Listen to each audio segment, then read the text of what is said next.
Hello दोस्तों, स्वागत है आपका महर्षि एडुकेट के यूट्यूब चैनल पे। दोस्तों, आज के इस वीडियो लेक्चर में हम अपने करंट अफेयर्स से संबंधित टॉपिक को डिस्कस करेंगे। इस वीडियो लेक्चर में हम अपने मंथली करंट अफेयर्स जो जनवरी 2024 का होगा फुल्ली डिटेल्स में डिस्कस करेंगे। इस वीडियो लेक्चर में हम जनवरी मंथ के 100 VVI करंट अफेयर्स को डिस्कस करेंगे जो आगामी आने वाले सभी एग्ज़ाम्स के लिए दृष्टिकोण से इम्पॉर्टेंट है, चाहे वो एग्ज़ाम 70वीं BPSC हो, BPSC शिक्षक का 3rd चरण हो, बिहार SSC इंटर स्तरीय या बिहार SSC का जो CGL आने वाला उसके लिए, बिहार SI, रेलवे और बैंकिंग, इन सब से संबंधित जितने भी एग्ज़ाम्स हैं जिनमें करंट अफेयर्स पूछे जाते हैं उन एग्ज़ाम्स के लिए आज का यह वीडियो लेक्चर बहुत इम्पॉर्टेंट है। इसमें हम जनवरी मंथ के सिर्फ उन्हीं करंट अफेयर्स को डिस्कस करेंगे जो बहुत ही इम्पॉर्टेंट है एग्ज़ाम के दृष्टिकोण से। साथ ही इस वीडियो लेक्चर के में कुछ जो टॉपिक्स हैं, आर्टिकल्स जो जनवरी 2024 के इम्पॉर्टेंट्स हैं उसको हमने डिटेल्स में डिस्कस कर लिया। जैसे पद्म पुरस्कार जो इसकी घोषणा जनवरी 2024 में की गई थी, उसका हमने डिटेल्स में डिस्कशन ऑलरेडी अपने चैनल पे कर रखा है, आप उसे हमारे यूट्यूब चैनल में जाकर देख सकते हैं। उसी प्रकार से जैसे बहुत सारा पुरस्कार की घोषणा जनवरी मंथ में किया गया, उन सब का यहाँ पे तो वन लाइनर वे में है, साथ में उसका डिटेल डिस्कशन हमारे यूट्यूब चैनल पे उपलब्ध है, आप चाहे तो देख सकते हैं। चलिए वीडियो लेक्चर स्टार्ट करते हैं। हमारा पहला आर्टिकल्स है कि भारत का पहला पूर्ण गर्ल्स सैनिक स्कूल कहाँ पे है। बताया जा रहा है कि इसका उत्तर प्रदेश के वृंदावन में इसकी स्थापना की गई है, जो भारत का पहला पूर्ण गर्ल्स सैनिक स्कूल होगा। इसका उद्घाटन रक्षा मंत्री के द्वारा किया गया है। आखिर इसका उद्देश्य क्या है? तो इसका उद्देश्य है कि सशस्त्र बलों में लड़कियों को भी शामिल करना, ताकि उन्हें देश की रक्षा करने का मौका मिल सके। साथ ही महिला सशक्तिकरण के दिशा में बहुत ही बेहतर कदम है। नेक्स्ट आर्टिकल्स को देखें तो यह है हमारा संवाद @राज निवास पहल। संवाद @राज निवास पहल आपसे प्रश्न में पूछा जा सकता है कि किस राज्य सरकार या केंद्र शासित प्रदेश के द्वारा इस प्रकार की पहल की शुरुआत की गई है। तो इसका उत्तर होगा दिल्ली। दिल्ली के उपराज्यपाल BK सक्सेना है, उनके द्वारा इस प्रकार की पहल की गई है, जिसके तहत वे विभिन्न प्रकार के व्यक्तियों से लगभग बातचीत करेंगे। नेक्स्ट है हमारा 16th वित्त आयोग, जो कि एग्जाम के दृष्टिकोण से बहुत ही VVI है। 16वें वित्त आयोग का गठन हुआ है। आप जानते हैं कि संविधान के आर्टिकल 280 के तहत वित्त आयोग के गठन का प्रावधान है, और इसके तहत अब तक देखा जाए तो ये 16वां वित्त आयोग का गठन किया गया है। तो इससे आपसे पूछा जा सकता है कि 16वें वित्त आयोग का किस आर्टिकल में जिक्र किया गया है। तो आर्टिकल 280 है, और इसका गठन दिसंबर 2023 में किया गया है। और इसके अध्यक्ष, जो कि सबसे इम्पॉर्टेंट पॉइंट आपसे पूछा जा सकता है कि 16वें वित्त आयोग का अध्यक्ष कौन है, तो डॉक्टर अरविंद पनगड़िया, जो कि नीति आयोग के पूर्व उपाध्यक्ष हैं, उन्हें 16वें वित्त आयोग का अध्यक्ष नियुक्त किया गया है। ये सबसे इम्पॉर्टेंट पॉइंट, आप इसे ज़रूर नोट कर लेंगे कि 16वें वित्त आयोग का अध्यक्ष किसे बनाया गया, तो अरविंद पनगड़िया को बनाया गया है। साथ ही अगर देखा जाए कि सचिव किसे बनाया गया, तो ऋत्विक रंजनम पांडे को 16वें वित्त आयोग का सचिव बनाया गया है।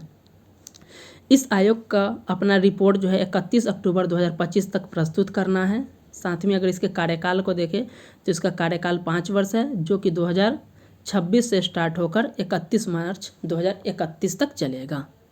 तो आप यहाँ पे ज़रूर ये पॉइंट, इसमें सबसे ज़्यादा एग्जाम के दृष्टिकोण से इम्पॉर्टेंट है कि 16वें वित्त आयोग का अध्यक्ष किसे नियुक्त किया गया है, तो डॉक्टर अरविंद पनगड़िया को। ये नीति आयोग के उपाध्यक्ष भी रह चुके हैं, इसलिए बहुत ही इम्पॉर्टेंट हो जाता है। साथ ही अगर एग्जाम्स में वन लाइनर में पूछा जाएगा कॉन्स्टिट्यूशन से कि किस आर्टिकल से वित्त आयोग का प्रावधान है, तो वह है आर्टिकल 280। तो ये बहुत ही इम्पॉर्टेंट है, VVI है, आप इसे ज़रूर याद रखेंगे। नेक्स्ट हमारा आर्टिकल्स है प्रधानमंत्री विश्वकर्मा योजना। ये भी इम्पॉर्टेंट है, क्योंकि सितंबर के महीने में हमने डिस्कस किया था कि शिल्पकार, बढ़ई, कुम्हार, इन सब के लिए लगभग 18 समुदाय के लोग इसमें शामिल होते हैं। 18 है, जिनमें बढ़ई है, कुम्हार हैं, शिल्पकार, इन सब के लिए प्रधानमंत्री जी द्वारा सितंबर 2023 में प्रधानमंत्री विश्वकर्मा योजना की शुरुआत किया गया था। और उसी के तहत इस योजना को लागू करने वाला देश का पहला केंद्र शासित प्रदेश ये जम्मू कश्मीर बना है। तो इस पॉइंट को आप याद रखेंगे कि प्रधानमंत्री विश्वकर्मा योजना को लागू करने वाला देश का पहला केंद्र शासित प्रदेश कौन सा है, तो जम्मू कश्मीर है। नेक्स्ट आप देख सकते हैं एक योजना है जो राज्य सरकार की है, महतारी वंदना योजना। ये छत्तीसगढ़ की सरकार के द्वारा चलाया गया है, जिसमें महिलाओं को 1000 रुपये की मासिक सहायता दी जाएगी। नेक्स्ट है हमारा vibrant Gujarat global investor summit. ये भी इम्पॉर्टेंट है। यह इसका इस वर्ष जो देखा जाए तो इसका ये 10वां संस्करण है। तो इसका पहला संस्करण अर्थात इसकी शुरुआत कब से हुई थी, वर्ष 2003 में इसका पहला संस्करण हुआ था और वर्ष 2024 में देखा जाए तो ये इसका 10वां संस्करण है। 10वें संस्करण का अगर आयोजन की बात किया जाए तो गांधीनगर के गुजरात में इसका आयोजन किया गया है और 10 से 12 जनवरी के मध्य हुआ था और इसका उद्घाटन करता थे प्रधानमंत्री जी। इसके थीम के विषय में अगर डिस्कस किया जाए तो इसका थीम है भविष्य का प्रवेश द्वार। तो आपसे बहुत VVI पॉइंट है, पूछा जा सकता है vibrant Gujarat global investor summit 2024 का थीम क्या है, गेटवे ऑफ द फ्यूचर, भविष्य का प्रवेश द्वार, गेटवे टू द फ्यूचर आप याद रखेंगे, भविष्य का प्रवेश द्वार vibrant Gujarat global investor summit का थीम है। साथ ही इसमें चर्चा में कई बिंदुओं को शामिल किया गया था, जिसमें ग्रीन हाइड्रोजन, ई मोबिलिटी, नवीकरणीय ऊर्जा, सेमीकंडक्टर, इन सब पॉइंट्स को फोकस किया गया है। नेक्स्ट किर्गिस्तान के संबंध में न्यूज है कि किर्गिस्तान ने अभी हाल ही में अपना राष्ट्रीय पशु हिम तेंदुआ को बनाया है। तो इससे आपसे पूछा जा सकता है कि अभी किर्गिस्तान का राष्ट्रीय पशु कौन सा है, या फिर पूछा जा सकता है कि अभी किस देश ने हिम तेंदुए को राष्ट्रीय पशु का दर्जा दिया, तो ये हो जाएगा किर्गिस्तान हो जाएगा। तो ये भी बहुत इंपॉर्टेंट हो जाता है। नेक्स्ट है असम सरकार की एक न्यूज है कि असम सरकार ने गुणोत्सव 2024 पहल शुरुआत किया गया है, जिसका उद्देश्य है सरकारी स्कूलों में छात्रों का प्रदर्शन का मूल्यांकन करना। नेक्स्ट आर्टिकल्स हम देखें, international purple fest. International purple fest का आयोजन कहाँ पे किया गया है, तो इसका आयोजन गोवा में किया गया है, जिसका उद्देश्य है समावेशिता और सशक्तिकरण का वैश्विक उत्सव मनाना। नेक्स्ट एक राज्य सरकार की योजना है योगश्री योजना, जिसे पश्चिम बंगाल की सरकार द्वारा चलाया गया है और इसका उद्देश्य है कि अनुसूचित जाति और अनुसूचित जनजाति के छात्रों को सामाजिक कल्याण करना और उन्हें ट्रेनिंग देने के लिए राज्य भर में 50 प्रशिक्षण अर्थात ट्रेनिंग सेंटर खोले जाएंगे। नेक्स्ट हम देखें हमारा आर्टिकल्स है कि देश का पहला पुनर्योजी पर्यटन मॉडल का अनावरण कहाँ पे किया गया है, तो देश का पहला पुनर्योजी पर्यटन मॉडल का आयोजन जो है वो गोवा में किया गया है। इसका उद्देश्य है कि हम पर्यावरण बहाल करें, यानी पर्यावरण को फोकस किया जाए, हमारा जो संस्कृति है उसका संरक्षण हो और सामुदायिक सशक्तिकरण हो, इन सब पे इसका फोकस किया गया। तो आप सिर्फ याद रखिएगा कि देश का पहला पुनर्योजी मॉडल का अनावरण गोवा में किया गया है। नेक्स्ट है हमारा articles, Andhra Pradesh cargo parcel को डोर स्टेप पिकअप शुरू करने वाला देश का पहला राज्य बन गया। तो आपसे प्रश्न पूछा जाएगा कि कार्गो पार्सल का डोर स्टेप पिकअप शुरू करने वाला देश का पहला राज्य कौन बन गया है, तो यह है आंध्र प्रदेश। नेक्स्ट है पूछा जा सकता है कि हरित ईंधन गठबंधन ग्रीन फ्यूल अलायंस की शुरुआत डेनमार्क ने किस देश से, या अर्थात भारत ने किस देश के साथ मिलकर शुरुआत किया है, तो डेनमार्क के साथ मिलकर किया है। यानी कि भारत और डेनमार्क ने मिलकर हरित ईंधन गठबंधन की शुरुआत की है। इस पॉइंट को आप याद रखिएगा। आइंस्टीन प्रोब लॉन्च किया गया है चीन के द्वारा। आपसे पूछा जा सकता है कि आइंस्टाइन प्रोब को किसके द्वारा लॉन्च किया गया, तो चीन के द्वारा लॉन्च किया गया है। और किस रॉकेट से किया गया, तो लॉन्ग मार्च 2C रॉकेट के द्वारा किया गया है। इसका उद्देश्य सबसे VVI से आपसे पूछा जा सकता है कि आइंस्टीन प्रोब को चीन द्वारा लॉन्च किया गया है, इसका उद्देश्य क्या है, तो ब्लैक होल और विलय तारों से एक्सरे के विस्फोट का पता लगाना है कि एक्सरे का विस्फोट हो रहा है तो उसमें किसकी भूमिका, इसके बारे में जानना है। इसके लिए चीन ने आइंस्टीन प्रोब को लॉन्च किया है। नेक्स्ट हमारा ये भी बहुत ही इम्पोर्टेंट है कि 3D शहरी स्थानिक डिजिटल ट्विन बनाने वाला पहला भारतीय शहर कौन सा है, तो वाराणसी है। ये lidar technology, light detection and ranging, इससे आपका अगर देखा जाए BRSIR रेलवे, इन सब में आपसे पूछा जा सकता है कि लिडार का फुल फॉर्म क्या है, तो आप जान सकते हैं लाइट डिटेक्शन एंड रेंजिंग। साथ ही इससे पूछा जा रहा है कि 3D शहरी स्थानिक के लिए पहला भारतीय शहर कौन बन गया है, तो ये वाराणसी हो जाएगा। नेक्स्ट है हमारा कि RXLI के ITF प्लेटफॉर्म पर निर्यात वित्त लेन देन करने वाला पहला भारतीय बैंक कौन सा बन गया, तो यस बैंक है। आपसे पूछा जा सकता है कि RXLI के प्लेटफॉर्म पे निर्यात के लिए करने वाला भारत का पहला बैंक कौन सा है, तो यह है येस बैंक। नेक्स्ट है हमारा अनुवादनी ऐप, जो कि एक AI बेस्ड ऐप है। इसका उद्देश्य है कि जितने भी हमारे देश के स्टूडेंट हैं उनके लिए डिजिटल सामग्री यानी शिक्षा, स्टडी मटेरियल्स डिजिटली उपलब्ध कराना। और इसमें जो है देखा जाए तो स्कूली शिक्षा से लेकर उच्च शिक्षा के लिए उसमें उनको स्टडी मटेरियल मिलेगा। और अनुसूची 8 में जितनी भी भाषा शामिल है, आपको पता है कि अनुसूची 8 में 22 भाषा शामिल है। इन 22 भाषाओं में इनको शिक्षण सामग्री अर्थात स्टडी मटेरियल्स उपलब्ध कराने की बात की गई है अनुवादनी ऐप में। एक केंद्र सरकार का एक ऐप है। नेक्स्ट है हमारा संविधान हमारा सम्मान अभियान। इसका उद्घाटन उपराष्ट्रपति श्री जगदीप धनखड़ जी के द्वारा किया गया है। और भारत के 75वें वर्ष का इस बार आपको पता होगा कि भारत सरकार के द्वारा 75वां गणतंत्र दिवस मनाया गया है। उसी के उपलक्ष्य में हमारा संविधान हमारा सम्मान अभियान चलाया गया है, जिसका उद्देश्य है कि संविधान के संवैधानिक सिद्धांतों के प्रति प्रतिबद्धता करना, नागरिकों के बीच गर्व और जिम्मेदारी को बढ़ावा देना, और साथ ही हमारा देश का जो 75वां वर्ष गणतंत्र दिवस का हुआ उसका जश्न मनाना। नेक्स्ट है दिल्ली सरकार ने अपनी एक सौर नीति जारी की है, दिल्ली सरकार सौर नीति 2024। इसका उद्देश्य है कि 2027 तक दिल्ली में सौर ऊर्जा की स्थापना करना कितना, 4500 मेगावाट।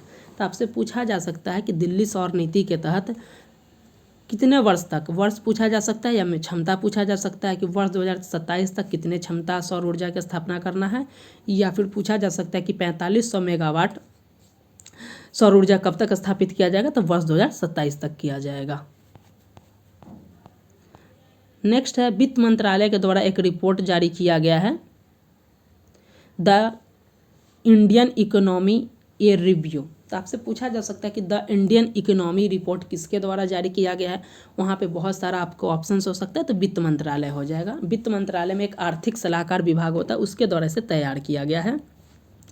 इस रिपोर्ट में बताया गया है कि वर्ष 2030 तक 7 ट्रिलियन डॉलर की अर्थव्यवस्था बनने के लिए भारत के सामने क्या चुनौती है। अर्थात इसमें बताया जा रहा है कि हमारा लक्ष्य है कि 2030 तक हम 7 ट्रिलियन डॉलर की अर्थव्यवस्था बन जाए। इसके समक्ष बताया जा रहा है कि कहीं 4 ये समक्ष चुनौती, इन चुनौतियों पे इसमें बल दिया गया है। पहला बताया जा रहा है कि AI के खतरे हैं, आर्टिफिशियल इंटेलिजेंस से जो प्रॉब्लम्स आ रहे हैं वो भी इस राह में एक सबसे बड़ी रो रहा है। दूसरा बोला जा रहा है कि ऊर्जा सुरक्षा और आर्थिक विकास के बीच व्यापार बंद है, ये एक कर रहा है। वैश्विक विकास का प्रभाव और कुशल कार्यबल की उपलब्धता। आप जान रहे हैं कि हमारा स्किल कितना कम है, तो इन सब के आधार पर बताया जा रहा है कि वर्ष 2030 तक 7 ट्रिलियन डॉलर बनने के राह में ये महत्वपूर्ण बाधाएं हैं। नेक्स्ट, अभी आपने न्यूज़ में सुना होगा कि ईरान का एक जहाज़ था जिसे अदन की खाड़ी में कर लिया गया था, इसको अपहरण कर लिया गया था, सोमालिया के पूर्वी तट पे कर लिया गया था।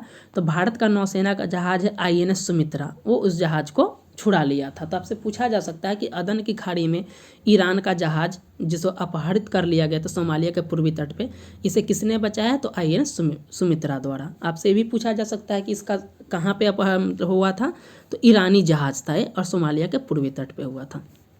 नेक्स्ट जो कि सबसे इम्पॉर्टेंट है हमारा VVI है 54वां विश्व आर्थिक मंच शिखर सम्मेलन, वर्ल्ड इकोनॉमिक फोरम का ये 54वां संस्करण है। इसका आयोजन लगभग प्रत्येक वर्ष देखा जाए कहीं ना कहीं तो ये सामान्यतः दावोस स्विट्जरलैंड में ही होता है।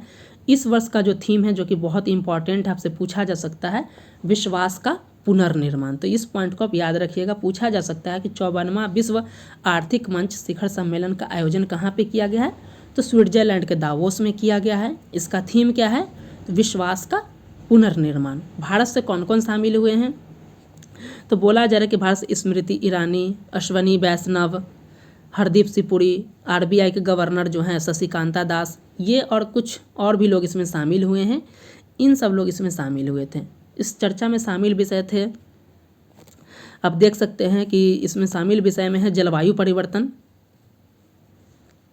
एआई के क्या खतरे हैं। इसी सम्मेलन में आईएमएफ की प्रमुख है, उन्होंने बताया था कि एआई के कारण लगभग वैश्विक स्तर पे 40% नौकरी जाने का खतरा है। ये पॉइंट आप याद रखिएगा, पूछ सकता है कि किस सम्मेलन में, तो इसी में वर्ल्ड इकोनॉमिक फोरम का 54 सम्मेलन में आईएमएफ की प्रमुख जो हैं चेयरमैन, उन्होंने बताया कि एआई का नेगेटिविटी इतना है कि इससे लगभग वैश्विक स्तर पे 40% नौकरी जाने का खतरा है, और विकसित देश में केवल बात किया जाए तो 60%। तो ये याद रखिएगा, अगर वैश्विक स्तर पे पूछा जाए तो 40% हो जाएगा, और विकसित देशों में पूछा जाए तो 60% हो जाएगा। नेक्स्ट आर्टिकल्स हम देखें, 12th एशियाई बौद्ध सम्मेलन फॉर पीस महासभा, इसका आयोजन कहाँ पे किया गया है, तो ये किया गया है नई दिल्ली में। इसके उद्घाटनकर्ता कौन थे, तो उपराष्ट्रपति जगदीप धनखड़। बताया जा रहा है कि इसका थीम क्या है, तो the Buddhist voice of global south. इस पॉइंट को आप याद रखेंगे कि बाड़मेर एशियाई बौद्ध सम्मेलन फॉर पीस महासभा का आयोजन नई दिल्ली में किया गया है, और इसका जो थीम है वो है the Buddhist voice of global south. Next आप ब्रिक्स के बारे में, जो कि बहुत ही VVI ये न्यूज है, आपको पता होगा कि ब्रिक्स में 5 देश शामिल हैं।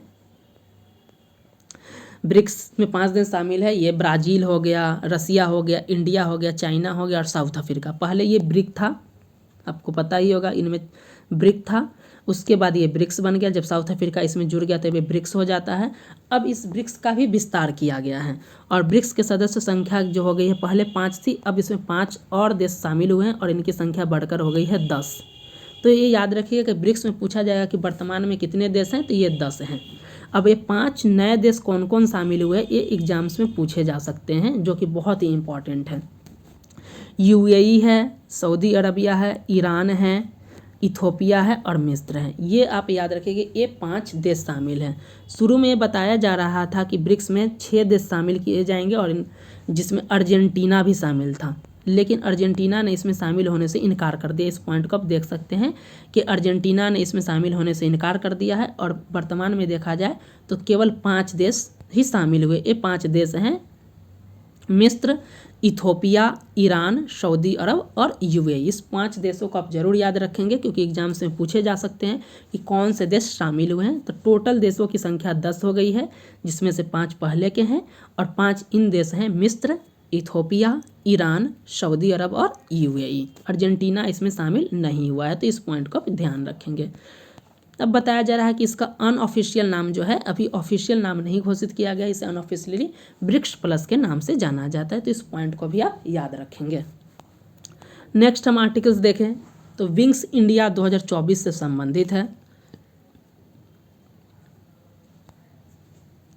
आपसे पूछा जा सकता है कि विंग्स इंडिया 2024 का आयोजन कहाँ पे किया गया है, तो विंग्स इंडिया 2024 का आयोजन जो है हैदराबाद में किया गया है, बेगमपेट हवाई अड्डे पे 18 से 21 जनवरी 2024 के मध्य, और इसका उद्घाटन करते थे ज्योतिरादित्य सिंधिया। इसका उद्देश्य था हमको कि 2047 तक विमानन क्षेत्र में कनेक्टिविटी को बढ़ावा देना है, इस क्षेत्र में नवाचार को बढ़ावा देना है, और साथ ही हमारा जो इनोवेशन हो रहा है उसको प्रदर्शित करना है वैश्विक स्तर पे। इस चीज़ का ये उद्देश्य था।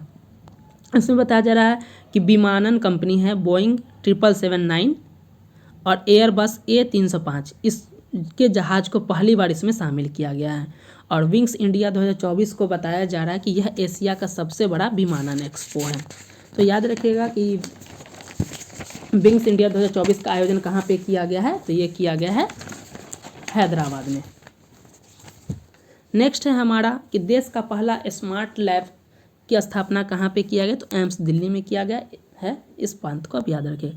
नेक्स्ट जो कि बहुत ही इम्पॉर्टेंट है, एक्सपोसैट, ये याद रखिएगा।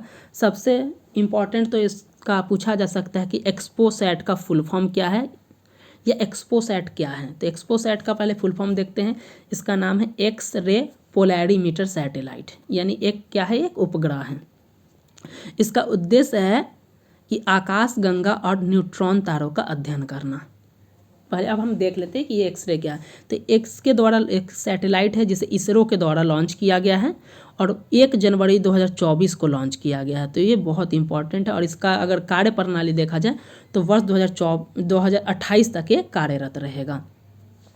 इसे PSLV C58 से लॉन्च किया गया है। इस पॉइंट को ही पूछा जा सकता है कि एक्सपोसैट को लॉन्च करने के लिए जो व्हीकल यूज किया गया, प्रक्षेपण यान, वो कौन है? तो PSLV C58। इसका उद्देश्य है आकाशीय स्रोतों से ब्रह्मांडीय एक्सरे के ध्रुवीकरण का अध्ययन करना, अर्थात आकाश गंगा और न्यूट्रॉन तारे का अध्ययन करना। नेक्स्ट है हमारा प्रेरणा कार्यक्रम। प्रेरणा कार्यक्रम को शिक्षा मंत्रालय के द्वारा चलाया गया है और इसका उद्देश्य है कि छात्रों के नेतृत्व गुण को विकसित करना। साथ ही बोला जा रहा है कि ये नई शिक्षा नीति 2020 है उसके अनुसार है। इसमें बताया जा रहा है कि 7 दिन का एक आवासीय कार्यक्रम है जिसमें क्लास 9 से 12 के बच्चे शामिल होंगे। तो आप याद रखिएगा कि प्रेरणा कार्यक्रम शिक्षा मंत्रालय का है। नेक्स्ट है एक जहाज है MV लीला नॉरफॉक। इस जहाज को भी सोमालिया के तट पर इसका अपहरण कर लिया गया था। तो बताया जा रहा है कि भारतीय नौसेना का एक कमांडो है मार्कोस, उसके द्वारा इसको बचा लिया गया और उसने जो इस पे ऑपरेशन चलाया इसको बचाने के लिए, उसको स्वच्छता ऑपरेशन का नाम दिया गया। और इसमें बचाने में जो सबसे बड़ी भूमिका था INS चेन्नई की। तो MV लीला नॉरफॉक मालवाहक जहाज है जिसे INS चेन्नई के द्वारा बचा लिया गया। तो इस पॉइंट को आप याद रखेंगे। नेक्स्ट है 75वां गणतंत्र दिवस जो कि VVI है। इससे बहुत सारे प्रश्न पूछे जा सकते हैं। सबसे पहले तो यही पूछा जा सकता है कि वर्ष 2024 में गणतंत्र दिवस जो मनाया जा रहा है इसका कैमा संस्करण है, जिसका 75वां संस्करण है। नेक्स्ट पूछा जा सकता है कि 75वें गणतंत्र दिवस 2024 के मुख्य अतिथि कौन है? इस पॉइंट को याद रखिएगा, मुख्य अतिथि कौन है? तो यह फ्रांस के राष्ट्रपति इमैनुअल मैक्रोन। याद रखिएगा गणतंत्र दिवस 2024 के मुख्य अतिथि है इमैनुअल मैक्रोन जो कि फ्रांस के राष्ट्रपति है। सबसे ज़्यादा नोट करने वाली पॉइंट है कि इससे पहले आपने देखा होगा कि US के प्रेसिडेंट थे जो बाइडन आने वाले थे परंतु वो नहीं आए, किसी कारणवश उन्होंने मना कर दिया। तो गणतंत्र दिवस 2024 के जो मुख्य अतिथि है वो है फ्रांस के राष्ट्रपति इमैनुअल मैक्रोन। इस पॉइंट को बहुत याद रखिएगा, VVI पॉइंट है। नेक्स्ट बताया जा रहा है कि गणतंत्र दिवस 2024 परेड का विषय क्या है, थीम क्या था? तो इसका थीम है विकसित भारत। 2 थीम था, पहला थीम था विकसित भारत और दूसरा थीम है भारत की लोकतंत्र की मातृका। ये याद रखिएगा कि गणतंत्र दिवस 2024 की परेड का जो थीम था विकसित भारत और है भारत लोकतंत्र की मातृका, यानी भारत जो है लोकतंत्र की जननी है। नेक्स्ट इसमें पॉइंट है कि पहली बार अगर देखा जाए तो परेड में जो है त्रिसेवा, जो सभी महिलाओं की तीनों सेवा की टुकड़ी ने इसमें भाग लिया, तीनों सेवा की टुकड़ियों ने इसमें भाग लिया। आप इसमें पॉइंट याद रखिएगा कि ये बहुत ही VVI है। बोला जा रहा है कि गणतंत्र दिवस के जो मुख्य अतिथि थे फ्रांस के राष्ट्रपति, अगर देखा जाए तो इस भारत का जो गणतंत्र दिवस का जो परेड हुआ उसमें जो है फ्रांस की सैन्य टुकड़ी भी शामिल हुई और ये पहली बार नहीं है, दूसरी बार। इस पॉइंट को याद रखें, अगर प्रश्न में पूछा जाए वन लाइनर की पहली बार नहीं, ये दूसरी बार जो है फ्रांस की सेना जो है परेड में शामिल हुई है। नेक्स्ट बताया जा रहा है हमारा कि NCC निदेशालय महाराष्ट्र, NCC जो है महाराष्ट्र ने लगातार तीसरे वर्ष शिविर में प्रधानमंत्री का बैनर हासिल किया। तो आप ये याद रखिएगा। अब पता ही होगा आपको कि गणतंत्र दिवस पर हर साल झांकी निकलती है और कहीं ना कहीं उसे अवार्ड भी दिया जाता है कि प्रथम कौन स्थान पे, दूसरे कौन स्थान पे। तो ये सर्वश्रेष्ठ झांकी को आप देख सकते हैं। तो सबसे पहले इसमें दिया जा रहा है कि सर्वश्रेष्ठ झांकी जो अगर पूछा जाए मंत्रालय या विभाग वाली, इस पॉइंट को याद रखिएगा। यहाँ पे नेक्स्ट वाला हमारा राज्य यूनियन टेरिटरी का है। सबसे पहले हम लोग देख लेते हैं कि सर्वश्रेष्ठ झांकी जो मंत्रालय का कौन सा दिया गया है। तो सर्वश्रेष्ठ झांकी जो है वो मंत्रालय या विभाग संस्कृति मंत्रालय को दिया गया है और इसका थीम है भारत लोकतंत्र की जननी। तो इस पॉइंट को याद रखें, अगर आपसे पूछा जाएगा कि सर्वश्रेष्ठ झांकी किस मंत्रालय या किस विभाग को दिया गया है तो ये था हमारा संस्कृति मंत्रालय और इसका जो थीम है वो है भारत लोकतंत्र की जननी। नेक्स्ट अगर हम बात करें सर्वश्रेष्ठ झांकी में राज्य स्तर या यूनियन टेरिटरी स्तर पे कि इसमें किसे पहले स्थान पे यानी कौन सा राज्य पहले स्थान पे, तो ये देख लेते। पहले स्थान पे उड़ीसा है, दूसरे स्थान पे गुजरात है और तीसरे स्थान पे तमिलनाडु है। तो पहले स्थान पे उड़ीसा हो गया हमारा, दूसरे स्थान पे गुजरात हो गया और तीसरे स्थान पे हमारा तमिलनाडु हो गया। ये याद रखिएगा। बोला जा रहा है कि पहले स्थान पे उड़ीसा था, उसका थीम क्या है, विकसित भारत में महिला सशक्तिकरण। ये बहुत ही इंपॉर्टेंट पॉइंट है, आपसे पूछे जा सकते हैं कि पहले स्थान पे उड़ीसा था या उड़ीसा का थीम क्या था झांकी का, तो विकसित भारत में महिला सशक्तिकरण। आपको पता ही होगा कि इससे पहले हमने एक टॉपिक डिस्कस किया था कि बिहार के 75 गणतंत्र दिवस पे जो बिहार सरकार के द्वारा जो परेड में शामिल किया गया पहले स्थान पे कौन है, नहीं है। उसको भी आप हमारे यूट्यूब चैनल पे जाकर देख सकते हैं, उसका हमने डिटेल्स में डिस्कस कर लिया जो कि बीपीएससी के एग्जाम के दृष्टिकोण से इम्पॉर्टेंट है। नेक्स्ट अगर देखा जाए कि तीनों सेना में सर्वश्रेष्ठ मार्चिंग दल किसे दिया गया तो सिख रेजिमेंट को दिया गया है। इस पॉइंट को भी आप याद रखेंगे। नेक्स्ट है हमारा कि सोमालिया में अल शबाब लड़ाकों ने संयुक्त राष्ट्र के हेलीकॉप्टर को पकड़ लिया है। तो आपसे पूछा जा सकता है कि संयुक्त राष्ट्र के हेलीकॉप्टर को किसने पकड़ा है, तो अल शबाब ने। अभी आपको पता ही होगा कि नीति आयोग ने बताया और प्रधानमंत्री जी ने भी घोषणा किया कि हम पिछले 9 वर्ष में लगभग जो है 25 करोड़ लोगों को गरीबी रेखा से हम बाहर निकाले हैं। तो ऐसा इसमें बताया जा रहा है। और इन 9 वर्षों में अगर प्रतिशत में कमी देखा जाए तो घटकर 11% रह गया है। नेक्स्ट है हिम तेंदुआ की गिनती की गई है भारत में पहली बार, जो कि VVI हो सकता है हमारे लिए बहुत ही इंपॉर्टेंट है ये कि हिम तेंदुआ की गिनती भारत में पहली बार की गई है। और यह इसका डाटा लिया गया वर्ष 2019 से वर्ष 2023 के बीच।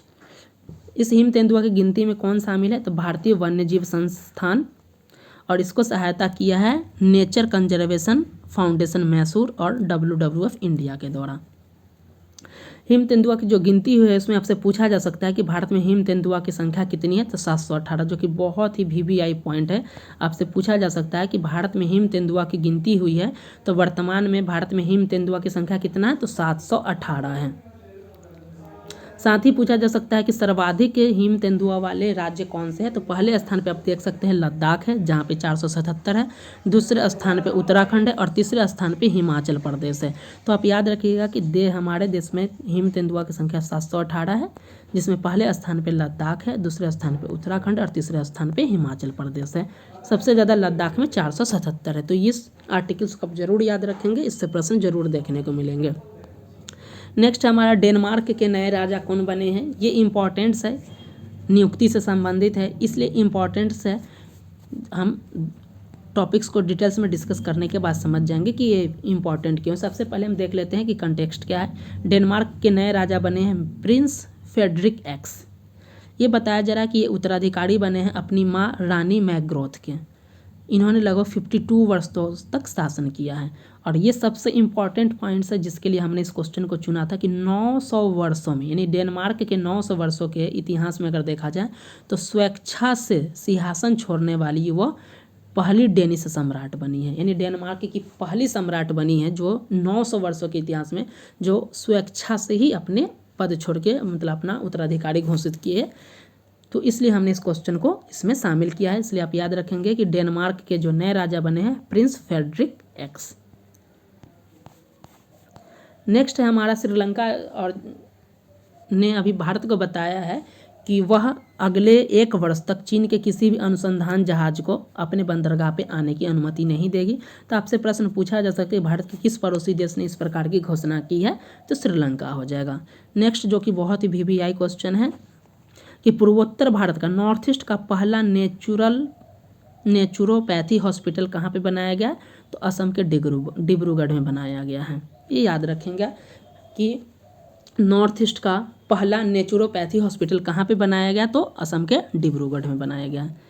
नेक्स्ट इसमें है कि टाटा ने भारत की पहली प्राइवेट हेलीकॉप्टर असेंबली लाइन स्थापित करने के लिए एयरबस के साथ समझौता किया। तो पूछ सकता है कि पहली प्राइवेट हेलीकॉप्टर बनाने के लिए टाटा ने किसके साथ समझौता किया, तो एयरबस के साथ। नेक्स्ट है हमारा जो कि बहुत ही इम्पॉर्टेंट है कि 3 ट्रिलियन बाजार पूंजीकरण हासिल करने वाली दुनिया की दूसरी कंपनी कौन सी बन गई, तो यह है माइक्रोसॉफ्ट। ये बहुत ही इम्पॉर्टेंट है। 3 ट्रिलियन वाली दूसरी कंपनी कौन बन गई है, तो यह है माइक्रोसॉफ्ट। नेक्स्ट जो कि VVI है, राष्ट्रीय मतदाता दिवस। बीपीएससी आप देख सकते हैं कि बीपीएससी जो टीचर जो एग्जाम हुआ उसमें बीपीएससी नियुक्ति से संबंधित डेट दिवस से संबंधित भी प्रश्न पूछती है। तो इस क्रम में अगर देखा जाए तो राष्ट्रीय मतदाता दिवस बहुत ही इम्पोर्टेंट्स है, इसलिए हमने इसको शामिल किया है। राष्ट्रीय मतदाता दिवस 25 जनवरी को मनाया जाता है। 25 जनवरी 1950 को ही देखा जाए तो इलेक्शन कमीशन ऑफ इंडिया, भारतीय निर्वाचन आयोग की स्थापना हुआ था, इसीलिए 25 जनवरी को ही देश में राष्ट्रीय मतदाता दिवस मनाया जाता है। ये पॉइंट याद रखिएगा। वर्ष 2024 का थीम अगर देखा जाए तो ये है nothing like voting, I vote for sure. तो इस पॉइंट को जरूर याद रखिएगा कि राष्ट्रीय मतदाता दिवस 25 जनवरी को मनाया जा सकता है। आपसे पूछा जा सकता है कि वर्ष 2024 का थीम क्या है, तो nothing like voting, I vote for sure. वर्ष 2024 में देखा जाए तो ये इसका 14वां संस्करण है, ये 14वां संस्करण था। और अगर देखा जाए पूछा जा सकता है कि राष्ट्रीय मतदाता दिवस की शुरुआत कब से हुई, तो वर्ष 2011 में इसकी शुरुआत हुई। तो वर्ष 2011 में राष्ट्रीय मतदाता दिवस की शुरुआत हुई है। वर्ष 2024 में इसका 14वां संस्करण है। कब मनाया जाता है? 25 जनवरी को, और इसका थीम है nothing like voting, I vote for sure. Next है हमारा आर्टिकल पराक्रम दिवस। ये भी बहुत ही इम्पॉर्टेंट है कि पराक्रम दिवस कब मनाया जाता है, तो 23 जनवरी को मनाया जाता है। 23 जनवरी को क्यों मनाया जाता है, तो आपको पता होगा कि 23 जनवरी को सुभाष चंद्र बोस की जयंती मनाई जाती है। सुभाष चंद्र बोस को 23 जनवरी को उनकी जयंती मनाई जाती है, इसलिए हमारे देश में 23 तारीख को पराक्रम दिवस के रूप में मनाया जाता है। तो पराक्रम दिवस कब मनाया जाता है, तो 23 जनवरी को मनाया जाता है। क्यों मनाया जाता है, तो सुभाष चंद्र बोस की जयंती है, इसलिए इसकी शुरुआत कब से हुई थी, तो वर्ष 2021 में इसकी शुरुआत की गई थी। नेक्स्ट इसमें वीवीआई पॉइंट है कि ये बताया जा रहा है कि उनकी जयंती पे यानी कि 23 जनवरी को पराक्रम दिवस के अवसर पर देखा जाए तो भारत सरकार के गृह मंत्रालय के द्वारा जो है सुभाष चंद्र बोस आपदा प्रबंधन पुरस्कार प्रदान किया जाता है, जो कि बहुत ही वीवीआई पॉइंट है। पूछा जा सकता है कि आपदा प्रबंधन पुरस्कार भारत में किस महान विभूति का जन्म दिवस पे दिया जाता है, गांधी जी भी हो सकता है, सुभाष चंद्र बोस, तो सुभाष चंद्र बोस होंगे इनका आंसर। तो वर्ष 2024 में अभी हाल ही में घोषणा कर दिया गया है कि वर्ष 2024 का आपदा प्रबंधन पुरस्कार किसे दिया गया है, तो वर्ष 2024 का सुभाष चंद्र बोस आपदा प्रबंधन पुरस्कार अगर देखा जाए तो ये 2 श्रेणी में दिया जाता है, एक है व्यक्तिगत श्रेणी, एक है संस्थागत श्रेणी। तो वर्ष 2024 में अभी संस्थागत श्रेणी को ही दिया गया है, जो कि ये है 60 पैराशूट फील्ड उत्तर प्रदेश का एक हॉस्पिटल है। तो ये आपसे पूछा जा सकता है, बहुत ही वीवीआई है ये, कि वर्ष 2024 का सुभाष चंद्र बोस आपदा प्रबंधन पुरस्कार किसे दिया गया है, तो 60 parachute field hospital Uttar Pradesh. इन्होंने क्या कार्य किया था जिसके लिए इन्हें दिया गया है, तो राष्ट्रीय और अंतर्राष्ट्रीय स्तर पर विभिन्न प्राकृतिक आपदा संकट के लिए इन्होंने जो कार्य किया था उसके लिए दिया गया था। इस सुभाष चंद्र बोस आपदा प्रबंधन पुरस्कार के बारे में हमारे यूट्यूब चैनल पर डिटेल्स में एक वीडियो आपको मिल जाएगा, आप उसे देख सकते हैं।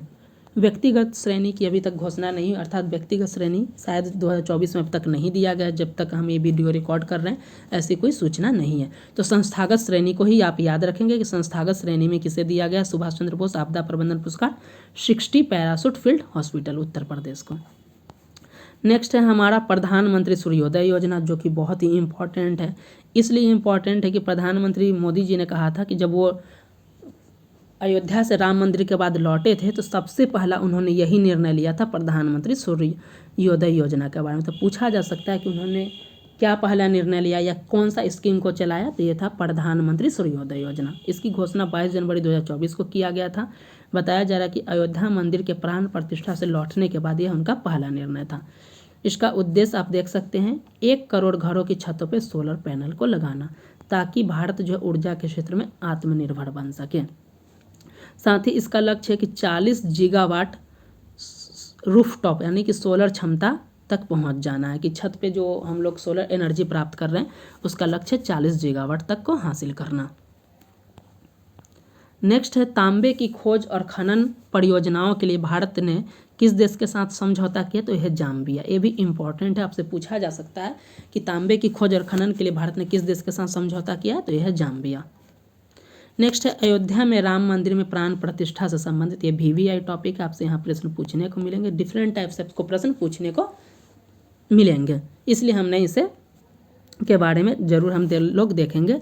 चलिए देख लेते हैं कि अयोध्या में राम मंदिर प्राण प्रतिष्ठा कार्यक्रम का अगर देखा जाए, कार्यक्रम कितने दिनों का था, तो लगभग 1 सप्ताह का था। 16 जनवरी से स्टार्ट हुआ था और 22 जनवरी को ये समापन हो गया था। प्राण प्रतिष्ठा का अगर कार्यक्रम अगर पूछा जाए कि 1 सप्ताह का था, अगर किस दिन हुआ प्राण प्रतिष्ठा, तो यह है 22 जनवरी को, प्रधानमंत्री नरेंद्र मोदी जी के द्वारा किया गया है। और प्राण प्रतिष्ठा के लिए अगर आपसे पूछा जाएगा कितने देर का समय मिला था, तो 84 सेकेंड अर्थात 1 मिनट 24 सेकेंड का समय मिला था। और इसका मुहूर्त था 12:29 से 12:30 तक। नेक्स्ट, ये सबसे इम्पॉर्टेंट है, आपसे पूछा जा सकता है कि राम मंदिर जो अयोध्या में बना, इसके डिजाइनर अर्थात वास्तुकार कौन है, तो ये VVI है, आप इसे जरूर याद रखेंगे, चंद्रकांत सोमपुरा। तो राम मंदिर जो अयोध्या में, इसके डिजाइनर अर्थात वास्तुकार कौन है, तो ये है चंद्रकांत सोमपुरा। आप इस पॉइंट को जरूर याद रखेंगे। इसके लिए निर्माता कंपनी कौन है, L&T Larsen and turbo. Project management इस मंदिर के लिए कौन हैंडल किया था, तो टाटा कंसल्टेंसी इंजीनियर्स लिमिटेड के द्वारा। अब इस मंदिर की विशेषता के बारे में देख लेते हैं कि यार इस मंदिर की विशेषता क्या है, जहाँ से प्रश्न जरूर देखने को मिलेंगे। आपसे पूछा जा सकता है कि मंदिर का निर्माण किस शैली में हुआ, तो नागर शैली में हुआ है। ये सबसे VVI पॉइंट है कि मंदिर का निर्माण जो है ये नागर शैली में। आपसे पूछा जा सकता है कि अयोध्या में राम मंदिर का निर्माण किस शैली में किया गया है, तो नागर शैली में किया गया है। इसकी ऊंचाई की बात करें तो 161 फीट है। नेक्स्ट जो सबसे इम्पॉर्टेंट पॉइंट है कि संरचना के आधार पर अगर भारत का सबसे बड़ा मंदिर पूछा जाए तो ये राम मंदिर अयोध्या का है। बताया जा रहा है कि यह मंदिर पूर्णतः पत्थर से बना हुआ है, यानी इसमें स्टील और आयरन का प्रयोग नहीं हुआ है। इसमें अगर मंडप की संख्या देखा जाए तो इसमें कुल 5 मंडप है। तो हमने राम मंदिर से संबंधित इंपॉर्टेंट पॉइंट को देखा कि राम मंदिर के वास्तुकार कौन है, तो चंद्रकांत सोमपुरा है। नेक्स्ट अगर देखा जाए तो संरचना के आधार पर भारत का सबसे बड़ा मंदिर है। मंदिर का निर्माण किस शैली में हुआ है, तो नागर शैली में हुआ है। और इसका प्राण प्रतिष्ठा किस दिन हुआ था, तो 22 जनवरी 2024 को हुआ था और ये 84 सेकेंड का मुहूर्त था।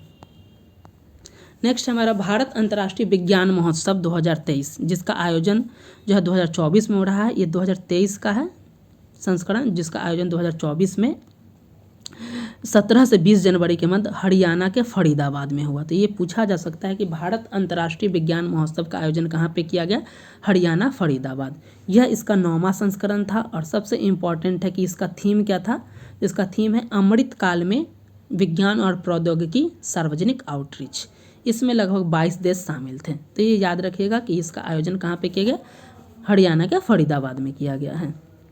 नेक्स्ट हमारा आर्टिकल्स है कि विश्व आर्थिक मंच में भारत के तेलंगाना राज्य में स्वास्थ्य देखभाल और जीवन विज्ञान पर आधारित केंद्र स्थापित करेगा। तो पूछा जा सकता है कि वर्ल्ड इकोनॉमिक फोरम भारत के किस राज्य में स्वास्थ्य देखभाल और जीवन बीमा विज्ञान का स्थापना करेगा, तो तेलंगाना राज्य में करेगा।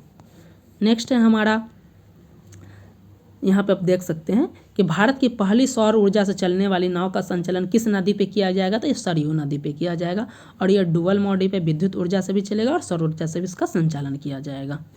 नेक्स्ट है, जिस प्रकार से आप देख सकते हैं कि केंद्र स्तर पे भारत रत्न दिया जाता है, उसी प्रकार से असम सरकार के द्वारा जो है नागरिक सम्मान दिए जाते हैं। वहाँ का असम का जो सबसे सर्वोच्च नागरिक पुरस्कार है उसे नाम दिया गया असम वैभव सम्मान। यह इसका 3रा संस्करण था। पहले संस्करण में देखा जाए तो रतन टाटा को दिया गया था। उसके बाद जो है दूसरा संस्करण डॉक्टर तपन सैकिया को दिया गया। और वर्ष 2024 में इसका 3rd संस्करण है। इसे असम वैभव सम्मान किसे दिया गया, तो ex chief justice of India Ranjan Gogoi को दिया गया। तो आप याद रखिएगा, आपसे पूछा जा सकता है कि असम का सर्वोच्च नागरिक सम्मान किसे दिया गया है, तो रंजन गोगोई को दिया गया है। नेक्स्ट आपको पता होगा कि वर्ष 2024 में फरवरी में लगभग यूक्रेन और रशिया युद्ध के लगभग 2 वर्ष पूरे हो गए हैं। इस 2 वर्ष पूरे होने के उपलक्ष्य में देखा जा रहा है कि वैश्विक शांति शिखर सम्मेलन में स्विट्जरलैंड ने यूक्रेन की बात रखी। यानी बताया जा रहा है कि यूक्रेन पर वैश्विक शांति शिखर सम्मेलन की मेजबानी किसके द्वारा किया गया, तो स्विट्जरलैंड के द्वारा किया गया है। नेक्स्ट है, भारत ने लिथियम की खोज और खनन के लिए अर्जेंटीना के साथ समझौता किया है। तो इस बहुत ही इंपॉर्टेंट है कि पूछा जा सकता है कि लिथियम के लिए भारत ने किस देश के साथ समझौता किया, तो अर्जेंटीना के साथ किया है। नेक्स्ट है हमारा, अंतर्राष्ट्रीय ऊँट महोत्सव, अंतर्राष्ट्रीय ऊँट महोत्सव का आयोजन कहाँ पे किया गया? तो ये बीकानेर राजस्थान में किया गया है और इसका थीम है आइकन्स ऑफ बीकानेर। तो अब तक हमने 50 जनवरी के करंट अफेयर्स को देखा। अब नेक्स्ट हम लोग बाकी के 50 करंट अफेयर्स को देख लेते हैं। हमने स्टार्टिंग में बताया था कि इस वीडियो लेक्चर में हम जनवरी मंथ के 100 VVI करंट अफेयर्स को देखेंगे। अब हम नेक्स्ट 50 करंट अफेयर्स को देखते हैं। नेक्स्ट इसमें बताया जा रहा है कि भारत का पहला डार्क स्काई पार्क का कहाँ पे किया गया, खिताब किस टाइगर रिजर्व को दिया गया है? तो ये दिया गया पेंच टाइगर रिजर्व, महाराष्ट्र। तो आपसे पूछा जा सकता है दो तरीके से कि पेंच टाइगर रिजर्व कहाँ पे है, तो महाराष्ट्र में, या पूछा जा सकता है कि भारत के पहले डार्क स्काई पार्क, इस पॉइंट को आप याद रखिएगा, भारत का पहला डार्क स्काई पार्क का खिताब किसे दिया गया? तो पेंच टाइगर रिजर्व, जो कि महाराष्ट्र में है। नेक्स्ट है हमारा अर्जुन पुरस्कार किसे दिया गया? ये बताया जा रहा है कि घुड़सवारी के लिए अर्जुन पुरस्कार जीतने वाली पहली महिला खिलाड़ी कौन है? तो यह है दिव्य कीर्ति सिंह।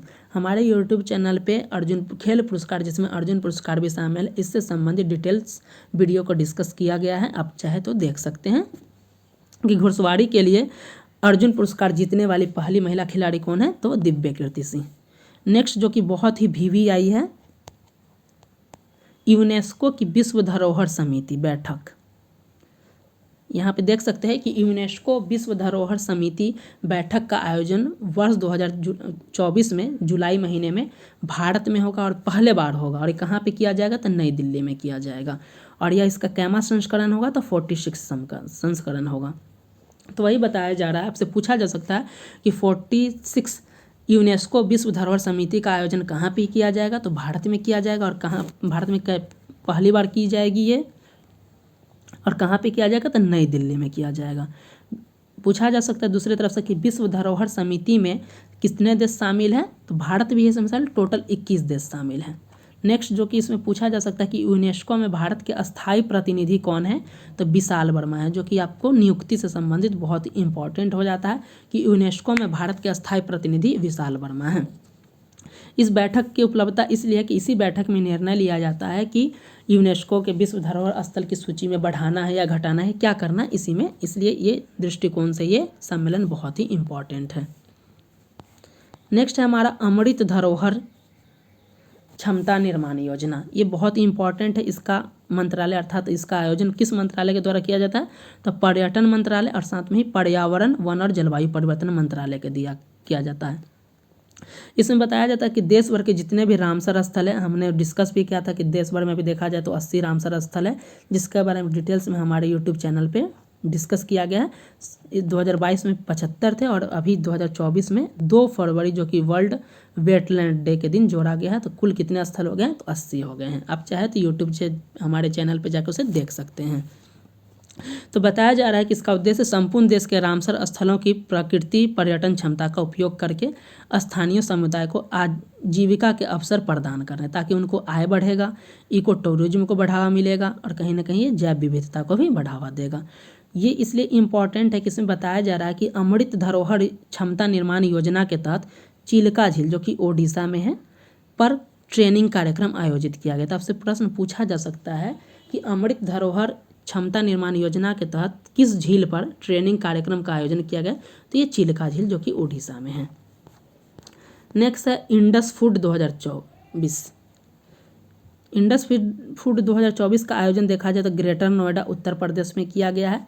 इसका आयोजन जो है भारतीय व्यापार संवर्धन के द्वारा किया गया, जिसमें वाणिज्य विभाग इसको सहायता करता है। इसका उद्घाटन पीयूष गोयल के द्वारा किया गया। तो आप याद रखेंगे इंडस फूड 2024 का आयोजन उत्तर प्रदेश के ग्रेटर नोएडा में किया गया है।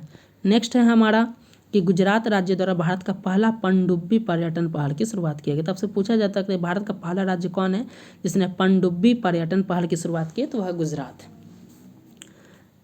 नेक्स्ट है हमारा कि भारत में पहली बार बीच गेम्स का आयोजन किया गया, समुद्री बीच पे जो खेल होता है उसका आयोजन किया गया है। तो पूछा जा सकता है कि भारत का पहला बीच गेम्स 2024 का आयोजन कहाँ पे किया गया है? तो ये दीव में। अब जान रहे होंगे कि दादर नगर हवेली और दमन दीव पहले अलग यूनियन टेरिटरी था, बाद में इसको जो मर्ज करके दादर नगर हवेली और दमन दीव दोनों को बनाकर एक कर दिया गया। तो इसी दीव में घोसला समुद्र तट है, घोघला समुद्र तट पे, वहीं पे 4 से 11 जनवरी के मध्य जो है देश का पहला बीच गेम्स, जिसे बोला जा रहा है कि देश का पहला मल्टी स्पोर्ट्स गेम है ये, जिसका आयोजन कहाँ किया गया है, दीव के गोगला समुद्र तट पे। इसका उद्घाटन खेल मंत्री अनुराग सिंह ठाकुर के द्वारा किया गया था। तो आप याद रखिएगा, आपसे प्रश्न पूछा जा सकता है कि भारत का पहला बीच गेम्स का आयोजन कहाँ पे किया, दीव के घोगला समुद्र तट पे। इसमें कुल 8 खेल शामिल थे। रैंकिंग अगर देखा जाए तो पहले स्थान पे मध्य प्रदेश था। मध्य प्रदेश कुल 18 पदक जीता था और पहले स्थान पे था, जिसमें गोल्ड उसमें 7 था। दूसरे स्थान पे देखा जाए तो महाराष्ट्र था कुल 14 पदक के साथ। तो इसमें आपसे पूछा जा सकता है कि भारत का पहला बीच गेम्स का आयोजन कहाँ पे किया गया, तो दीव में किया गया है, घोगला समुद्र तट पे, और रैंकिंग में पहले स्थान पे मध्य प्रदेश है।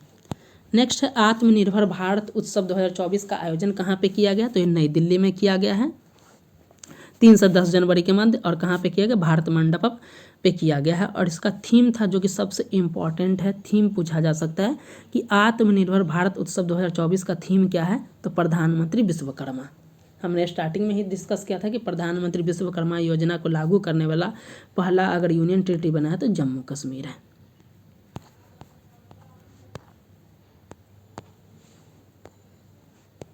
नेक्स्ट हमारा आर्टिकल है, पर्यटन मंत्रालय ने, ये भी इम्पॉर्टेंट आर्टिकल्स है कि पर्यटन मंत्रालय ने आपको पता है कि स्वदेश दर्शन योजना चलाया जाता है, तो स्वदेश दर्शन योजना का सेकेंड चरण चलाया गया।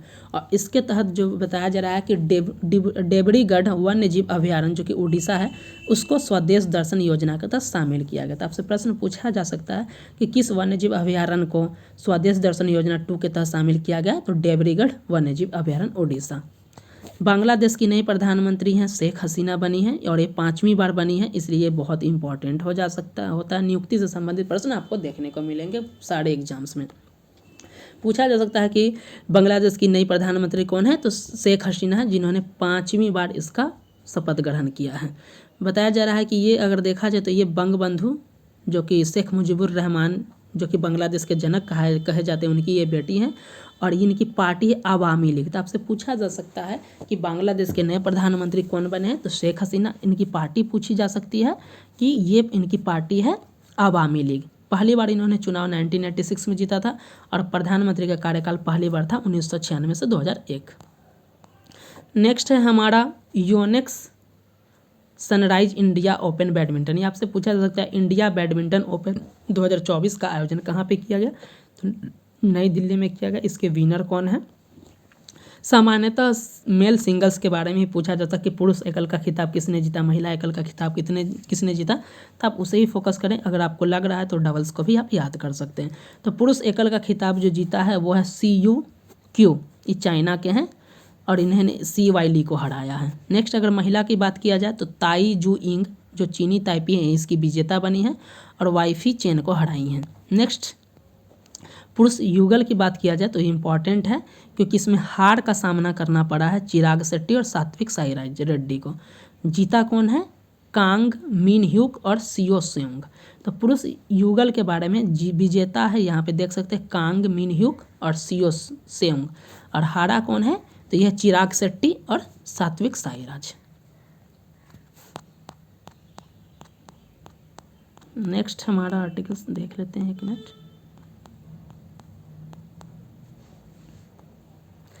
एक बुक है, बुक लिखा गया है एक समंदर मेरे अंदर। ये ब्रह्मोस एयरोस्पेस के डिप्टी CEO है, इसलिए इम्पॉर्टेंट हो जाता है बुक। संजीव जोशी। तो पूछा जा सकता है कि एक समंदर मेरे अंदर बुक के राइटर कौन है, तो ये है संजीव जोशी। नेक्स्ट है एक इकोवास संगठन है। इस इकोवास संगठन में ये पश्चिमी अफ्रीकी राज्यों के आर्थिक समुदाय का संगठन है। इसकी स्थापना 1975 में हुआ था। इसमें अगर देखा जाए तो पहले 15 देश हुआ करते थे, यहाँ पे देख सकते हैं। अब इसमें से 3 देश निकल गए हैं, तो इनका संख्या घटकर हो गई है 12। तो इसी संबंध में ये न्यूज़ था कि 3 देश जो हैं इकोवास से बाहर हुए। इन 3 देश में है नाइजर, माली, बुर्किना फासो, इसमें शामिल थे। ये याद रखिएगा कि ये 3 देश जो हैं ये निकल गए हैं, तो अब इसकी संख्या हो गई है 12। नेक्स्ट है यहाँ पे बताया जा रहा है कि खेलो इंडिया शीतकालीन गेम्स 2024 का आयोजन जो किया जाएगा, ये 2 पार्ट में किया जाएगा। एक पहले भाग का आयोजन जो होगा वो लद्दाख में किया जाएगा, और दूसरे भाग का आयोजन जो 21 से 25 फरवरी के मध्य जो है गुलमर्ग जम्मू कश्मीर में किया जाएगा। तो आपसे पूछा जा सकता है कि खेलो इंडिया शीतकालीन गेम्स 2024 का आयोजन कहाँ पे किया जाएगा, तो ये दोनों जगह पे, लद्दाख में और जम्मू कश्मीर में।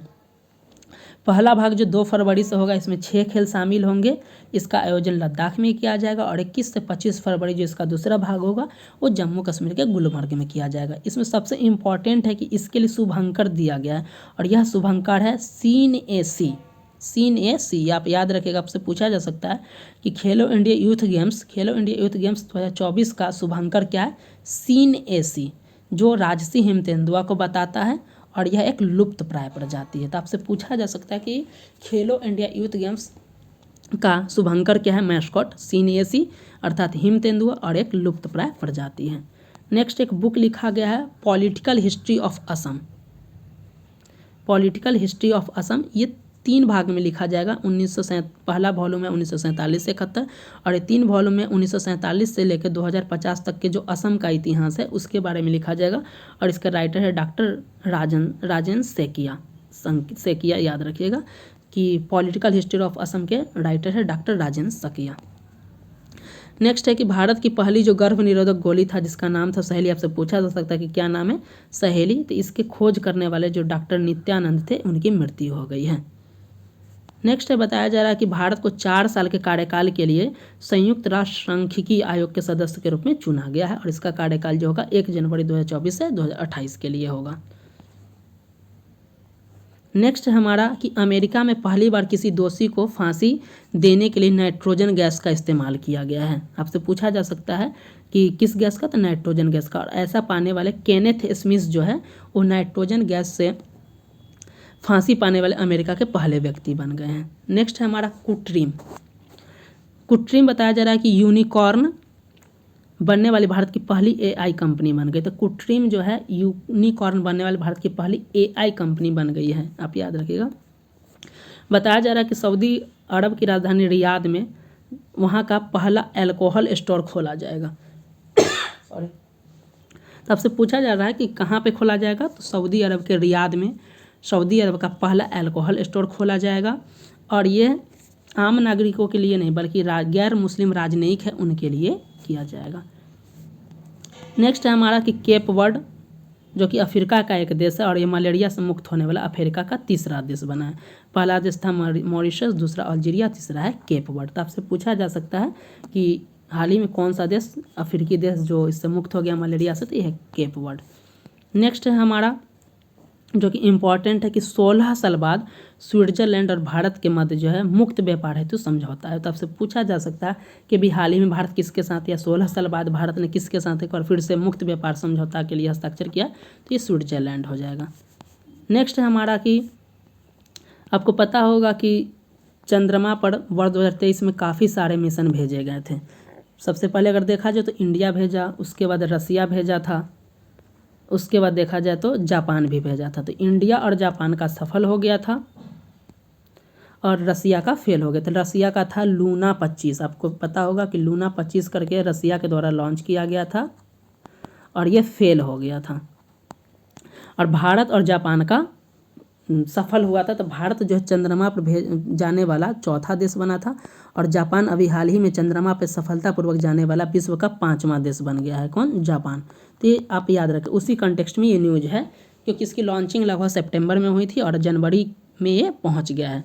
तो वही बताया जा रहा है कि जापान चंद्रमा पर सफलतापूर्वक उतरने वाला विश्व का 5वां देश बन गया। आखिर जापान का मिशन कौन सा था? मून स्नाइपर, जिसे स्लिम भी कहा गया है। तो स्लिम का फुल फॉर्म भी आपसे पूछा जा सकता है कि स्लिम का फुल फॉर्म क्या है। तो यह smart lander for investing moon, यानी कि ये लैंडर का नाम था smart lander for investing moon और जिसे मून स्नाइपर का नाम दिया गया था। और ये कहाँ पे उतरा है? तो ये दक्षिणी हिस्से में उतरा है जिसका नाम है सियोली क्रेटर पर। तो आपसे पूछा जा सकता है कि चंद्रमा पर उतरने वाला विश्व का 5वां देश कौन सा है? तो ये चंद्रमा, चौथा भारत बना था। नेक्स्ट है BCCI। अगर देखा जाए तो 2019 के बाद पहली बार जो है नमन पुरस्कार आयोजित किया है और इसके तहत जो क्रिकेटर ऑफ द ईयर का अवार्ड शुभमन गिल को दिया गया है और life time achievement award Ravi Shastri को दिया गया। तो आपसे पूछा जा सकता है कि BCCI 2023 के नमन पुरस्कार के अनुसार क्रिकेटर ऑफ द ईयर का अवार्ड किसे दिया तो शुभमन गिल को दिया गया है। और लाइफ टाइम अचीवमेंट प्राइज जो दिया गया है रवि शास्त्री को दिया गया है। नेक्स्ट जो कि VVI है हमारे आर्टिकल्स 19वां 19th गुट निरपेक्ष शिखर सम्मेलन आयोजन कहाँ पे हुआ है तो ये हुआ है युगांडा कंपाला में। तो आपसे पूछा जा सकता है कि 19वां या फिर वर्ष 2024 का गुट निरपेक्ष आंदोलन कहाँ पे आयोजित किया गया तो युगांडा कंपाला में हुआ है। इसका थीम भी आपसे पूछा जा सकता है कि इसका थीम क्या है तो साझा वैश्विक समृद्धि के लिए सहयोग को गहरा करना। और भारत का प्रतिनिधित्व इसमें विदेश मंत्री के द्वारा किया गया है। तो आप जरूर याद रखिएगा कि 19th गुट निरपेक्ष आंदोलन का आयोजन कहाँ पे किया गया तो कंपाला युगांडा में किया गया है। नेक्स्ट है 47वां पुस्तक मेला का आयोजन किया गया है। ये कोलकाता में ही क्योंकि कोलकाता का 47वां संस्करण था। और इसमें थीम देश था। थीम देश आप जरूर याद रखेंगे, थीम देश के रूप में यूनाइटेड किंगडम शामिल है। इसमें बताया जा रहा है कि यह अंतर्राष्ट्रीय पुस्तक मेला है और इसमें जो यूनाइटेड किंगडम के जो प्रतिनिधि शामिल है तो उन्होंने बताया कि विश्व का दूसरा पुस्तक मेला है। ये विश्व का दूसरा सबसे बड़ा मेला है, आप याद रखिएगा। नेक्स्ट एक नॉवेल है कंजर्वेशन विथ औरंगजेब। इसकी राइटर हैं चारू निवेदिता, तो आप याद रखिएगा। नेक्स्ट है प्रधानमंत्री राष्ट्रीय बाल पुरस्कार 2024।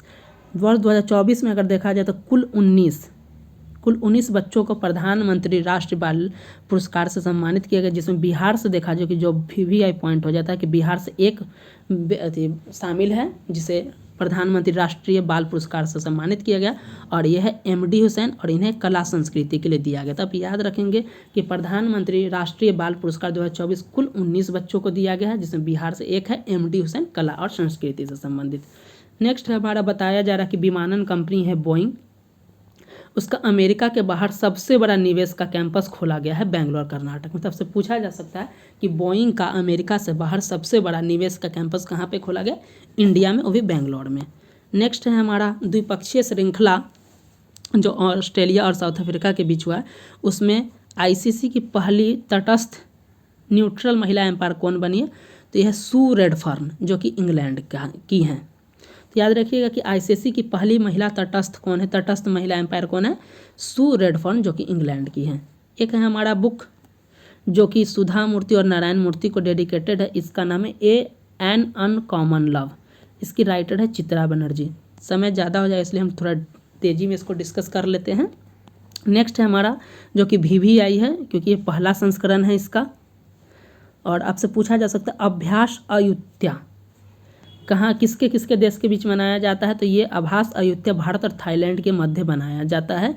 इसका अर्थ अगर देखा जाए तो इसका अर्थ होता है अजेयवन। इसमें भारत से 2 जहाज शामिल हुए हैं INLC 560 LC V65 और जहाज पुलिस। अब सबसे ज़्यादा इम्पॉर्टेंट इसमें सबसे ज़्यादा इम्पॉर्टेंट है कि अभ्यास अयुत्या पूछा जा सकता है क्या है तो भारत और थाईलैंड के बीच होने वाला यह पहला नौसेना अभ्यास है। नौसेना अभ्यास है, इसे भी आप याद रखिएगा। नेक्स्ट है हमारा प्रधानमंत्री जन मन योजना। इसका फुल फॉर्म है प्रधानमंत्री जनजाति आदिवासी न्याय महाअभियान। क्या है ये, प्रधानमंत्री जनजाति आदिवासी न्याय महाअभियान। फुल फॉर्म भी आप याद रखेंगे। इसकी शुरुआत किया गया है 15 नवंबर 2023 को। 15 नवंबर को आपको पता होगा कि प्रधानमंत्री जी ने घोषणा किया था कि 15 नवंबर को हम जनजातीय गौरव दिवस जो कि बिरसा मुंडा जी की जयंती उसको समर्पित किया था कि उनकी जयंती पे 15 नवंबर को प्रत्येक वर्ष जनजातीय गौरव दिवस मनाया जाएगा। तो 15 नवंबर 2023 को ही याद रखेगा। 15 नवंबर 2023 को प्रधानमंत्री जनजाति आदिवासी न्याय महाअभियान योजना की शुरुआत किया गया था।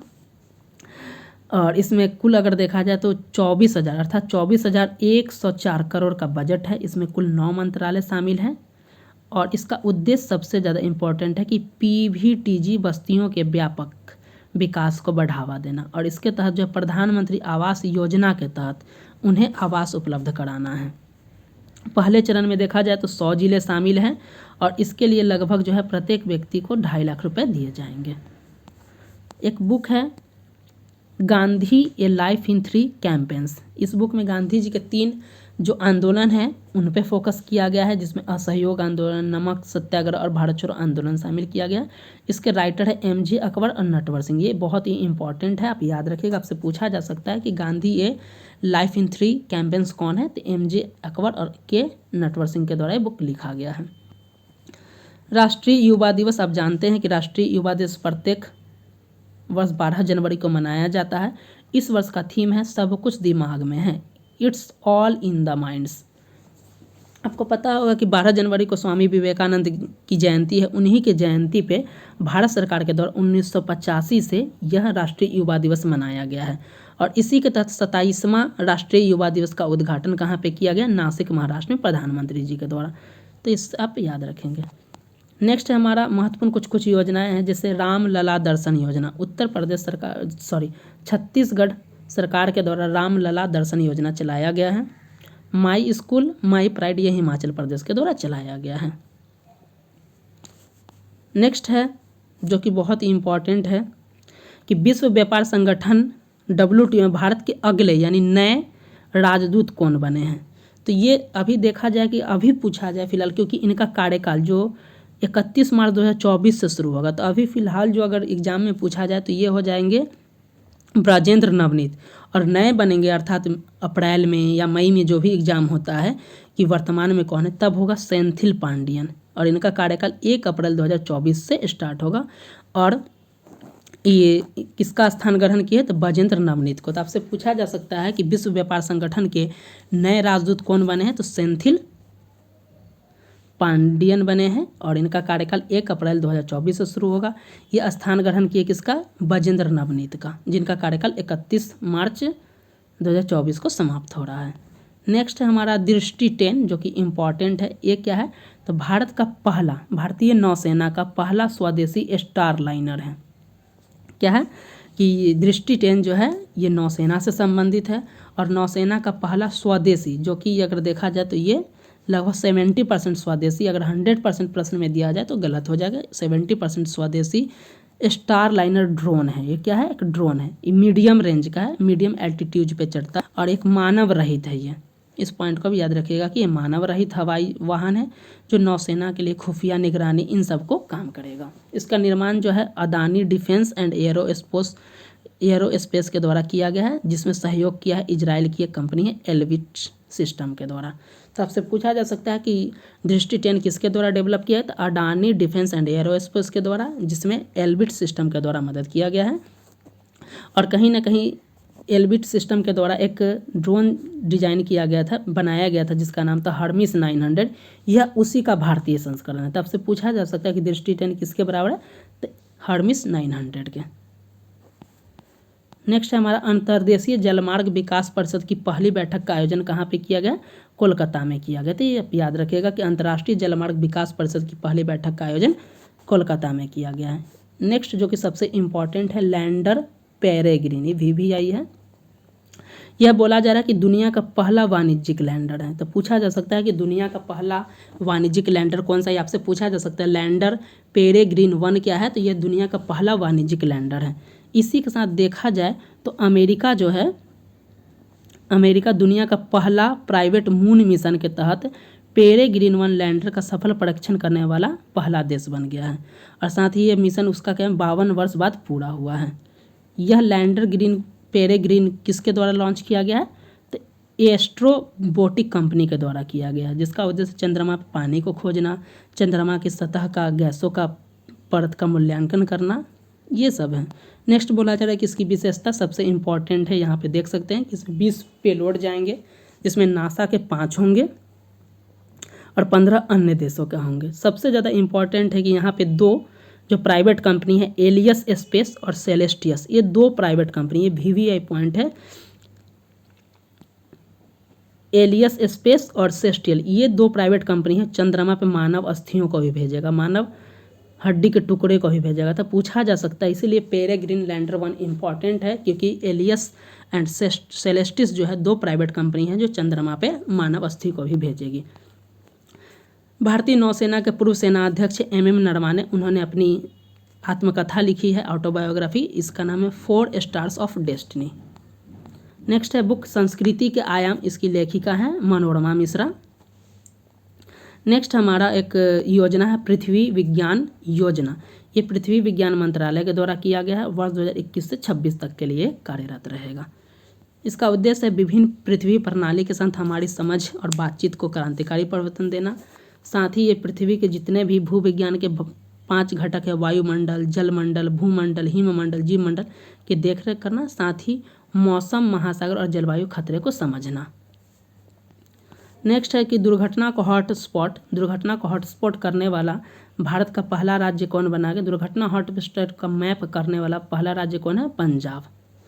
नेक्स्ट है आपसे पूछा जा सकता है ISCC प्लस का सर्टिफिकेट पाने वाली भारत की पहली कंपनी कौन बन गई? तो रिलायंस इंडस्ट्रीज लिमिटेड। 2 तरीके से पूछा जा सकता है, डिटेल्स भी देखेंगे। पहले पूछा जा सकता है कि ISSC प्लस प्रमाणित सर्टिफिकेट पाने वाली भारत की पहली कंपनी कौन बन गई है? तो रिलायंस इंडस्ट्रीज।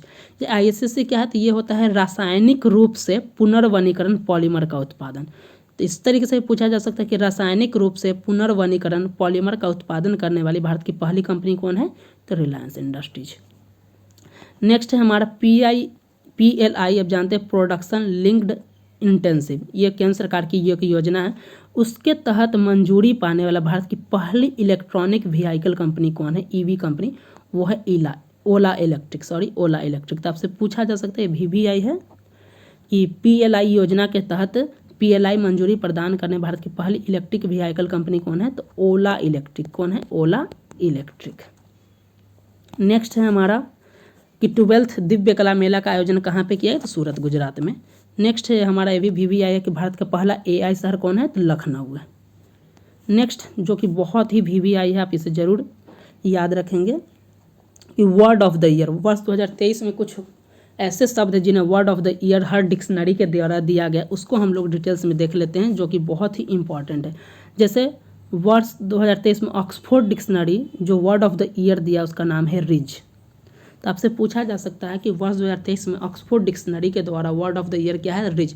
आप जितने भी एग्जाम BPSC के देखिए, BPSC जरूर इस तरीके का प्रश्न हर बार पूछा है कि वर्ड ऑफ द ईयर क्या है? तो एक है रिज। मैरियम वेबस्टर के अनुसार अगर वर्ड ऑफ द ईयर पूछा जाए तो यह है ऑथेंटिक। कॉलिंस डिक्शनरी के द्वारा पूछा जाएगा तो बताना होगा कि कॉलिंस डिक्शनरी के अनुसार वर्ड ऑफ द ईयर क्या है? तो आर्टिफिशियल इंटेलिजेंस। और कैम्ब्रिज डिक्शनरी के द्वारा पूछा जाए तो यह है हैलुसिनेट। चूँकि ज़्यादा समय हो गया इसलिए हम इसको तेज़ी में डिस्कस कर ले रहे हैं कि अगर वर्ड ऑफ द ईयर पूछा जा रहा है ऑक्सफोर्ड के अनुसार,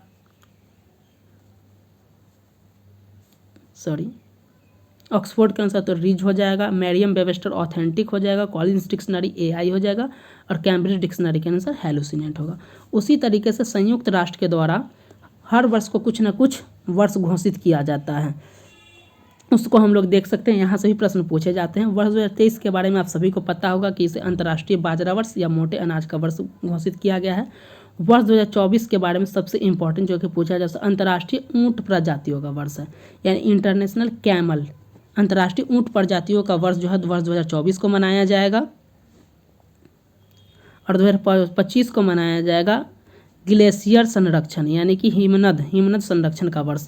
तो आपसे पूछा जा सकता है कि वर्ष 2024 क्या है? तो ऊँट का है, वर्ष 2024 ऊँट का हो गया। और जो 25 जो हो गया वो ग्लेशियर हिमनद के संरक्षण का वर्ष है।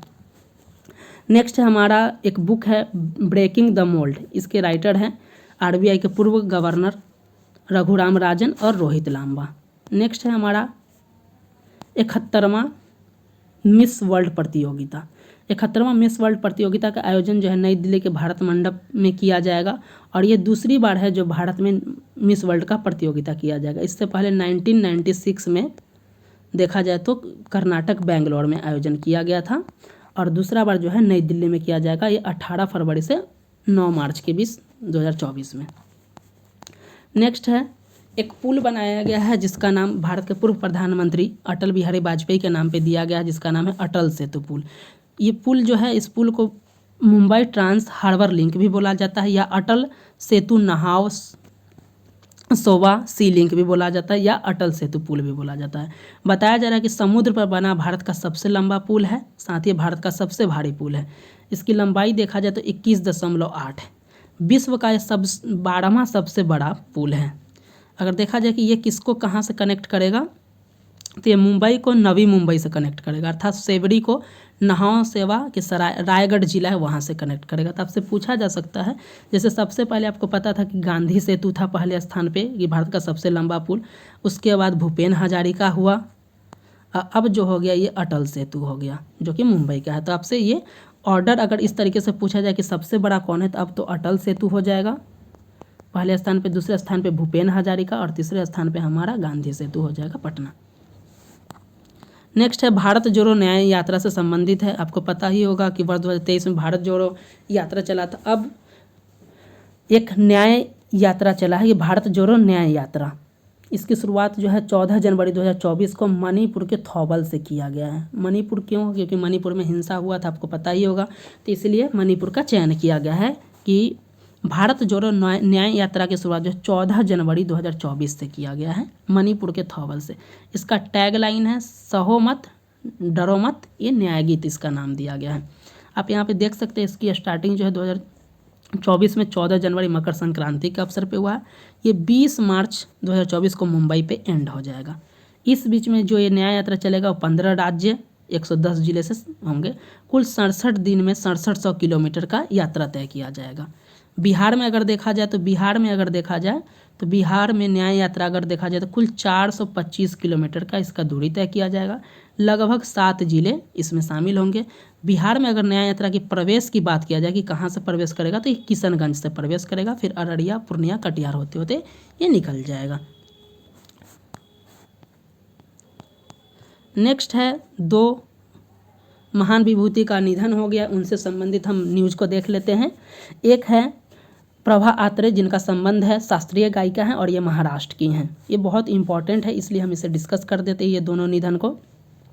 इस शास्त्रीय गायिका आपसे पूछा जा सकता है कि इनका घराना कौन सा है, तो किराना घराना से संबंधित है। सबसे इम्पॉर्टेंट इसमें यही लाइन है कि पूछ सकता है कि अभी मशहूर शास्त्रीय गायिका प्रभा अत्रे का निधन हो गया, उनका घराना कौन सा था, तो ये किराना घराना से संबंधित। इन्हें स्वरा योगिनी की उपाधि दी गई है।